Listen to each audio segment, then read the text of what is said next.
Okay, bismillahirrahmanirrahim. Assalamualaikum warahmatullahi wabarakatuh dan salam sejahtera.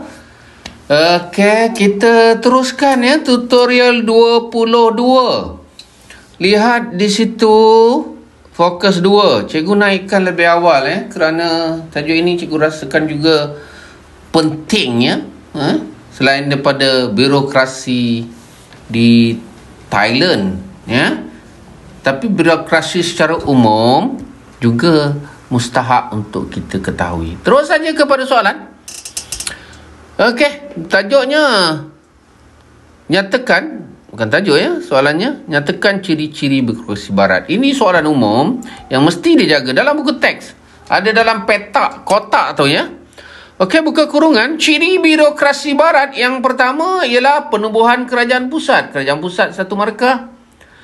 Okey, dalam sistem ini, Governor General menjadi ketua pentadbir. Governor General satu markah. Cikgu juga ingin memberi kepada perkataan ketua pentadbir. Sistem biro atau jabatan telah dilaksanakan. Satu markah untuk sistem biro. Pegawai barat pula dilantik sebagai ketua biro. Ketua biro. Tadi biro, yang ini ketua biro. Seterusnya, pengenalan Undang-Undang Barat telah dilakukan. Undang-Undang Barat bermaksud anak-anak, kalaulah 4 markah ya. Kalaulah 4 markah, anak-anak boleh dapat markah dari mana? Kerajaan pusat. Kedua, Governor General. Ketiga, ketua pentadbir. Keempat, sistem biro. Kelima, ketua biro. Keenam, Undang-Undang Barat. Okey, kalau 4, 6 sekarang. Okey, anak-anak dapat 6. Maksima 4 garis. Soalan popular, soalan penting. Okey, jelaskan perubahan pentadbiran selepas kedatangan barat.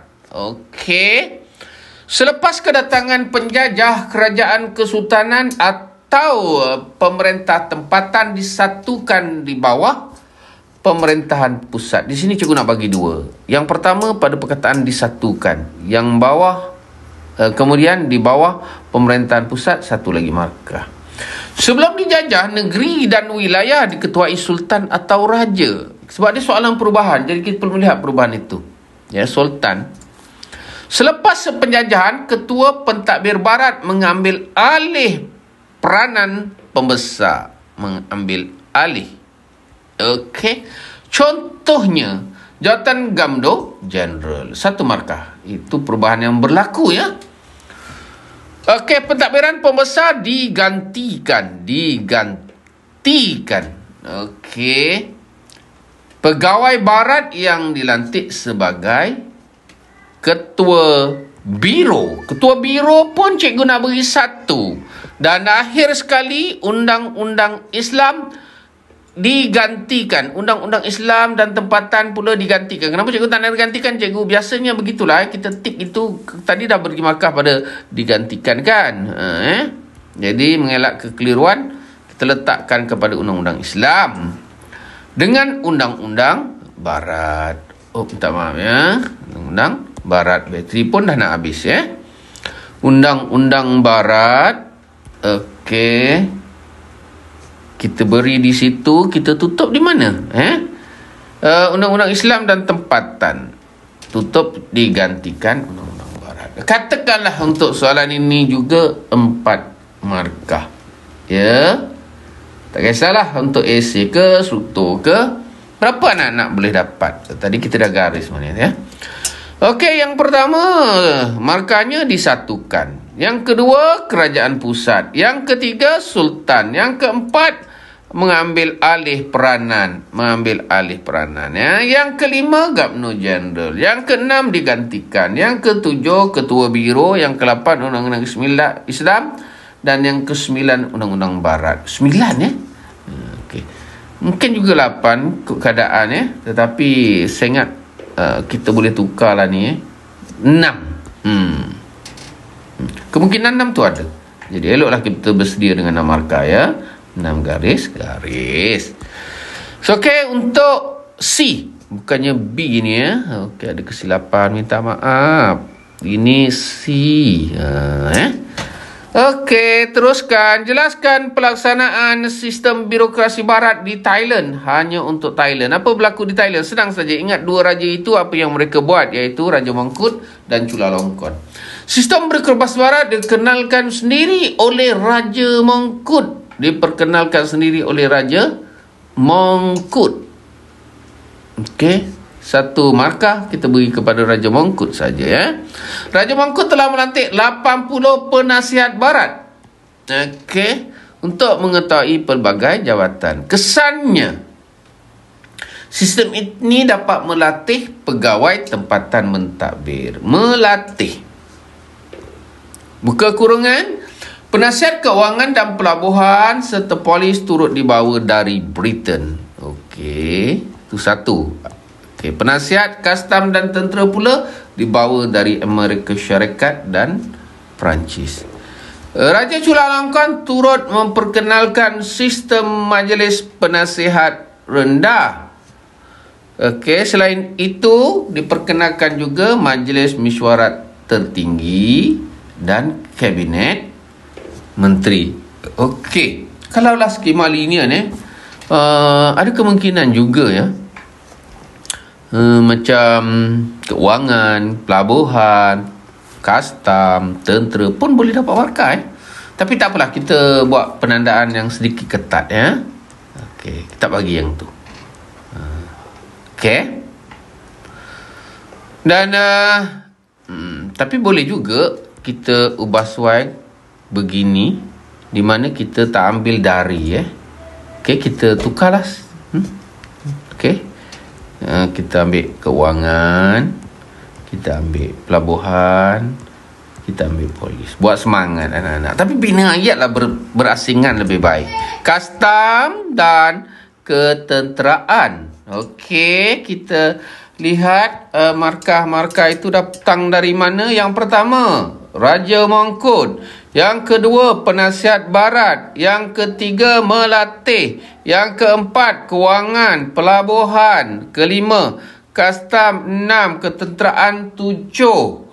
Kemudian majlis penasihat rendah. 8, majlis mesyuarat tertinggi. 9, kabinet menteri. 10. Okey, kalaulah 6 markah, ya, ditakdirkan soalan ini 6 markah. Okey, anak-anak dapatlah maksima 6 garis. Betul ke? InsyaAllah lah betul, tak ada kesilapan. Kalau ada kesilapan, anak-anak boleh sesuaikan lah, ya. Okey, itu saja untuk birokrasi barat, ya. Dan kita lihat note yang ada. Okey, kita tasmik semula. Kita cuba hafal balik ciri-cirinya.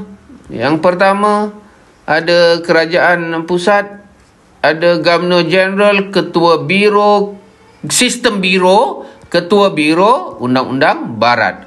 Kemudian kita lihat apa perubahan yang berlaku.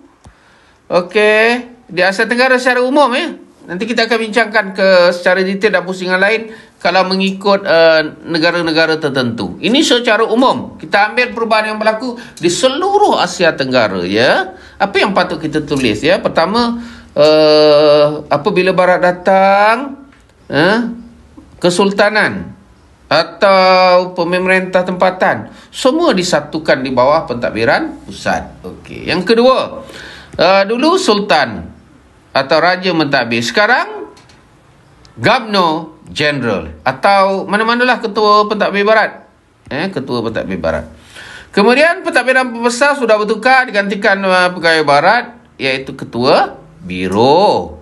Apa lagi yang kita perlu ingat? Undang-undang Islam juga sudah bertukar, diganti dengan undang-undang barat. Okey. Kita lihat di Thailand. Bagaimana keadaan di Thailand? Okey, di Thailand, khusus untuk Thailand, okey, apa berlaku? Ada 2 orang, satu Mongkut, satu Chulalongkorn. Kalau skema linier, dua-dua boleh dapat markah, kita jangka, ya. Kemudian ada penasihat barat dari pelbagai jabatan lah. Okey, dan konsep melatih, pegawai barat ni melatih orang-orang tempatan di bawahnya. Kemudian keuangan, pelabuhan, polis, okey, kastam, ketenteraan. Perkataan biasa, yang memang digunakan dalam birokrasi di negara kita. Kemudian ada Chulalongkorn ni ada kesilapan sikit, tak ada tanda ni Okey. Kemudian ada Majlis Penasihat Rendah, Majlis Mesyuarat Tertinggi, rendah tertinggi, Kabinet Menteri, seluruh Menteri Kabinet kan.